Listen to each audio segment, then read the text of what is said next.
New Karachi sector 8A में आतिशबाजी के बाद फैक्ट्री की इमारत मुनहदम होने से 8 फायर फाइटर जख्मी हो गए। अमले ने कई घंटों की जद्दोजहद के बाद आग पर काबू पाया। न्यू कराची सेक्टर 8A में आतिशबाजी के बाद 3 मंजिला गारमेंट्स फैक्ट्री मुनहदम हो गई, जिसकी जद में आकर 8 फायर फाइटर जख्मी हुए। रेस्क्यू हुकाम ने कमजोर बुनियादों को इमारत गिरने का सबब करार दिया। आग ने साथ वाली फैक्ट्री को भी अपनी लपेट में ले लिया। फायर ब्रिगेड के अमले ने कई घंटों की कोशिशों के बाद आग पर काबू पाया। ऑपरेशन में 14 फायर टेंडर्स, बाउजर्स और स्नाकल ने हिस्सा लिया।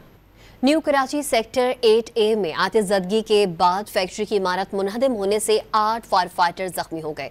अमले ने कई घंटों की जद्दोजहद के बाद आग पर काबू पाया। न्यू कराची सेक्टर 8A में आतिशबाजी के बाद 3 मंजिला गारमेंट्स फैक्ट्री मुनहदम हो गई, जिसकी जद में आकर 8 फायर फाइटर जख्मी हुए। रेस्क्यू हुकाम ने कमजोर बुनियादों को इमारत गिरने का सबब करार दिया।